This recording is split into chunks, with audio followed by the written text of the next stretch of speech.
અને આગળ વાત કરીએ ખાડામાં પડવાથી બચવા પોલીસ મથકમાં અરજી કરવામાં આવી છે। વડોદરામાં જાગૃત નાગરિકે પોલીસમાં અરજી કરી છે। ગટરના ઢાંકણા અને ખાડામાં પડતા બચાવવા માટે અરજી કરવામાં આવી છે। હિતેશ સાગઠિયાએ કારેલીબાગ પોલીસમાં અરજી કરી શહેરના ખાડાઓ નાગરિકો માટે જોખમી બની રહ્યા છે। અરજી કરતા ગટરના ખુલ્લા ઢાંકણાને પટકાયા, જેના કારણે એક વ્યક્તિનું મોત પણ થઈ ચૂક્યું છે। અરજી કરતા કોન્ટ્રાક્ટરે ધમકી આપ્યાનો પણ આક્ષેપ કરવામાં આવ્યો છે।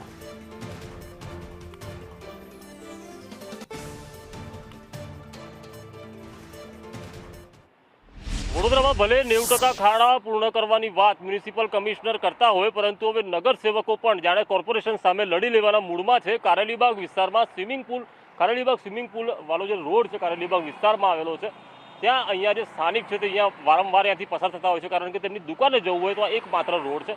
અને તેઓ 2 દિવસ પહેલાં જ્યારે અહીંયાથી પસાર થયા ત્યારે આ જે ગટરનું ઢાંકણું છે, આપણે બતાવીએ કે આ ગટરનું ઢાંકણું તૂટેલી હાલતમાં હતું અને તેને લઈને આ બાઇક ચાલક જે હિતેશ સાગઠિયા છે તેઓ અહીંયા પડતા રહી ગયા હતા અને તેના કારણે તેઓ રોષે ભરાયા અને આખરે પાલિકાને પાઠ ભણાવવાનું નક્કી કર્યું અને પોલીસ મથક સુધી તેઓ પહોંચ્યા છે। કારેલીબાગ પોલીસ મથકમાં અરજી પણ તેઓએ આપી છે।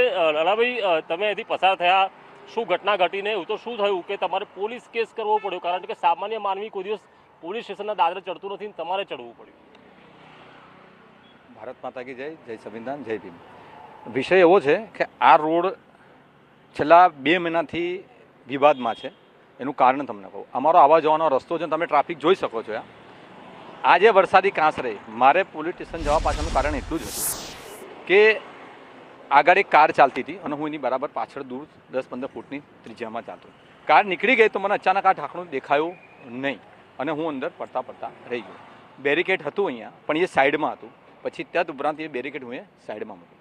હવે પોલીસ સ્ટેશન જવા પાછળનું મુખ્ય કારણ એવું છે કે જે આ રાજકમર બિલ્ડર છે, જેના રોડનું કામ આપવામાં આવેલું છે, તેને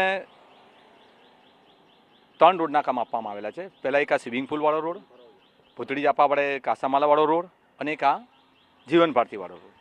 તમે પોતે મીડિયાના મિત્રો તમે તે જઈને જોઈ શકો છો, એણે એટલું હલકી કક્ષાનું 3rd કક્ષાનું કામ કરેલું છે અને લોકોના જીવ જોખમ મૂકવાનું જ કામ કર્યું છે। તમે મારી જોડે શું થયું? મારી જોડે તો એવું થયું કે હું તો કાલે બચી જ ગયો છે। લિટરલી મારી માતાજીની મહેરબાનીથી કાલે મારી વિકેટ પડી જાત, કેમ કે આ તો આખું ઢાંકણું ડિસ્ટ્રોય થઈ ગયેલું। અને તદુપરાંત બીજી વાત મહત્વની એ છે કે અહીંયા એક લોખંડનું ઢાંકણું હતું, જેના માણસો અહીંથી લઈ ગયા હતા, જેની નોટિસ બી કોર્પોરેશન દ્વારા વોર્ડ 7 દ્વારા એમને આપવામાં આવેલી। કાલે આ વસ્તુ બની અને તેઓ પોલીસ સ્ટેશને ગયો અને અધિકારીને ખબર પડી એટલે કોન્ટ્રાક્ટર અડધો જ કલાકમાં ઢાંકણું બી લગાવી ગયો અને જે ઢાંકણું લઈ ગયેલું ઢાંકણું જમા બી કરાવી ગયો। એટલે મારી વિનંતી એવી છે, વડોદરાની પ્રજાને મારી વિનંતી એવી છે કે તમે જાગતા રહેજો। મોત ચારે બાજુ તમારી આગળ પાછળ દોડી રહ્યું છે। બધા ડ્રેનેજના ઢાંકણા, વરસાદીના ઢાંકણા ગમે ત્યાં તૂટેલા હોય છે, એટલે સાવચેતીને ચાલો, પોતાના પરિવારનું ધ્યાન રાખો। પોલીસ સ્ટેશનમાં તમે અરજી કરી છે, ત્યારબાદ કોઈ કોન્ટ્રાક્ટરે કે તેના માણસે તમારો કોઈ સંપર્ક કર્યો હોય? બહુ મહત્વનો સવાલ તમે મને કર્યો। તદુપરાંત જ્યારે મેં પોલીસ સ્ટેશનની એમને ધમકી આપી, જ્યારે મેં અધિકારીને ફોન કર્યો ભાર્ગવ પંડિતજીને કે ભાઈ મારો જીવ જોખમમાં મુકાયો છે, મારા જેવા અન્ય લોકોના જીવ જોખમમાં ના મુકાય અને તે લોકોને કોઈ તકલીફ ના પડે, બરાબર છે? તો આ જે કોન્ટ્રાક્ટર છે એ ફક્ત પૈસા કમાવા માટે જ આવ્યો છે, તેને લોકોની જિંદગીથી કોઈ લેવા દેવા નથી। એટલે હું એની પર ફરિયાદ દાખલ કરીશ। જો કદાચ હું કાલે પડી ગયો હોત તો મારા પરિવારની જવાબદારી કોણ શું એ લેવાના હતા?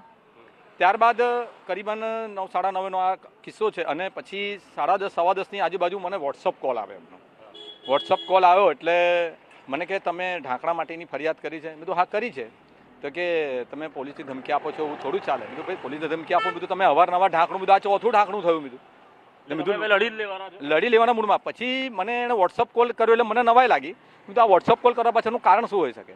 તો પછી કારણ તારે ખબર પડી કે જ્યારે મને ધમકાવવા મળ્યા, એમને રેકોર્ડિંગ ના થાય એટલે મને વોટ્સઅપ કોલ કર્યો। લડી લેવાના અને મને ધાક ધમકી એવી આપી કે તમે મને ઓળખો છો, હું કોણ છું? કે બધું ભાઈ તું કોઈ પણ હોય, ભાઈ મારે શું લેવા દેવા? મારો જીવ જોખમમાં, મારા પરિવારની જવાબદારી તમે લેવાના છો? તમે હવે ફરિયાદ કરી છે, આગળ વધવા? હવે ફરિયાદ કરી છે અને હું પોલીસના મિત્રોને એવું કહું છું કે એક ઉદાહરણ રૂપ, દાખલા રૂપ મારી જે અરજી છે એના આધારે FIR કરો, બરાબર છે? અને આના દંડાત્મક કાર્યવાહી થાય રીતનું કરો। અને મારી અરજી છે આ